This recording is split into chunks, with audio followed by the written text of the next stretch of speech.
자, 매울고 학생들 반갑습니다. 자, 오늘 배우려고 하는 것은 노폐물의 생성 과정이랑 여기 노폐물의 생성 과정이랑 배설 과정 해가지고 이제 두 가지 내용을 학습하게 될 거예요.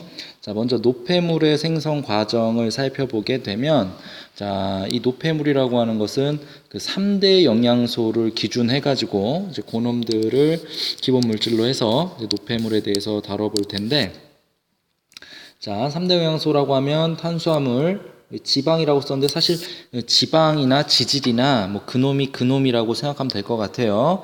지질이라고 하는 개념이 지방이라고 하는 개념보다 더 큰 개념인데 여러분들이 그 이미지화 하는데 어려울 것이 있을 것 같아서 뭐 지방, 뭐 지질이라고 생각하면 됩니다. 지질 우리가 1학기 때 배웠던 지질이라고 생각하면 돼. 그다음에 이제 단백질 이제 세 가지 3대 영양소가 있는데 얘네들은 공통적으로 C 탄소, H인 수소, O 산소를 가지고 있다라는 거죠. 그런데 특이하게 여기 단백질만 N이라고 하는 물질을 갖고 있어. 자, 이 CHO, 자, 단백질은 N까지 있는. 자, 얘네들이 세포 호흡을 하게 되면 이 과정에서 당연히 에너지가 나오게 될 것이고 이때 에너지는 두 가지 형태가 있지. 열 에너지랑 ATP라고 하는 화학 에너지. 자, 그리고 이 세포 호흡을 하게 되면 어떤 노폐물이 나오게 되느냐? 이 부산물로 이산화탄소와 물이 나오죠. 물. 자, 그리고 여기 요 질소, 이 N 때문에 생기는 것이 무엇이다? 바로 암모니아라고 하는 애가 나오게 됩니다. 얘가 이제 암모니아 NH4 플러스.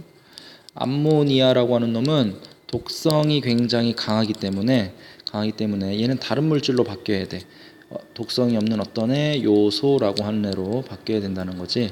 요 일은 어떤 기관에서 일어난다 그랬지? 이제 요게 중요한데, 자, 간이라고 하는 기관에서 일어납니다.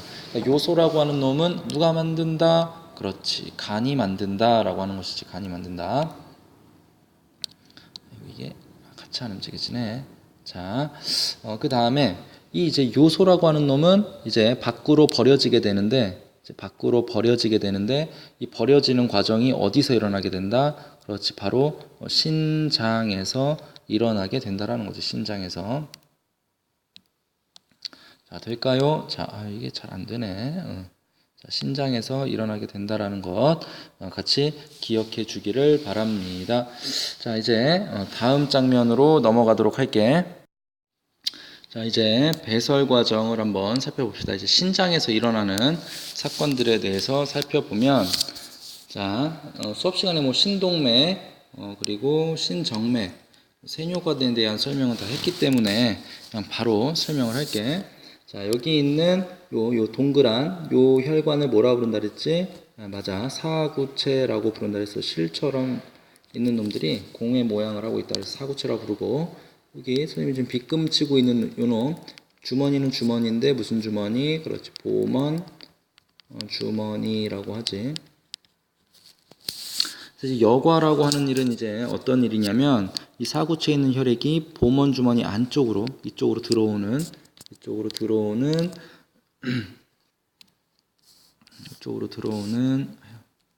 과정을 우리가 여과라고 불러. 여과. 조금 더 파란색으로 다시 그려보면 사구체에서 이쪽 보먼 주머니 쪽으로 들어오는 물질이 이동하는 이 과정을 뭐라 부른다? 여과라고 부른다. 여과라고 부르게 된다. 선생님 지금 초록 파란색으로 표현하게 된 부분이고, 자, 여과라고 부르는데 여과에서는 여과가 되는 물질이랑 안 되는 물질만 잘 구분해 주면 되는데, 자, 여과가 안 되는 물질 뭐라 부른다 그랬지? 그렇지, 구단지. 그래서 혈구, 단백질, 지방, 지질 이런 것들이 여과가 되지 않고, 여과가 되는 애들은 누가 있다 그랬지? 맞아, 포도당, 아미노산, 물, 무기염류, 또 누구였지? 요소 등등등 이런 애들이 여과가 된다고 가르쳐 줬어. 자, 그래서 이제 제흡수라고 하는 것은 여기에 원시 오줌이 내려왔을 때, 이 원료가 내려왔을 때 원료에 지금 포도당이랑 아미노산이 섞여 있기 때문에 얘를 다시 혈액 쪽으로 흡수해 주는 일들이 벌어진다 그랬단 말이지. 자, 그래서 그 과정을 다시 한번 살펴보게 되면, 자, 그러한 과정을 우리가 재흡수라고 부르는데, 재흡수가 돼야 될 물질들은 누구? 그렇지, 아미노산 그리고 포도당, 이런 애들이 재흡수가 된다. 물도 당연히 재흡수되고, 또 누구 재흡수되지? 맞아, 무기염료도 재흡수되고, 누구도 재흡수가 돼? 요소조차도 재흡수가 되지. 이때 포도당 몇 퍼센트? 100% 재흡수되고, 물은 99% 정도 재흡수되고, 무기염료는 98에서 99% 정도 재흡수된다 그랬어. 요소는 50% 정도가 재흡수가 되지. 이때 재흡수되는 이동 방법이 전부 다 달라. 자, 아미노산이랑 포도당은 어떤 힘? 능동 수송. 그렇지, 능동 수송으로 움직인다 그랬고, 물은 3으로 시작하고 2로 끝나는데, 그렇지, 3, 2. 무기염료는 우리가 조절할 수 있다라 그랬지. 그래서 확산이라고 하는 놈이랑 더하기 누구? 능동수송으로 조절된다고 배웠을 것이야. 자, 요소는 그렇지, 확산.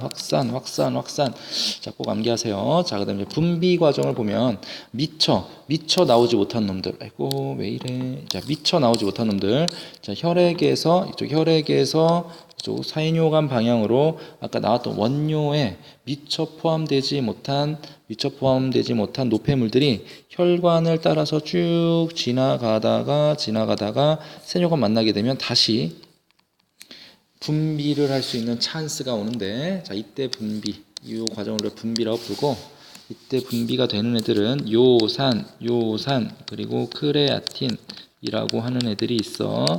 자, 이런 애들을 묶어서 뭐라 부른다? 그렇지.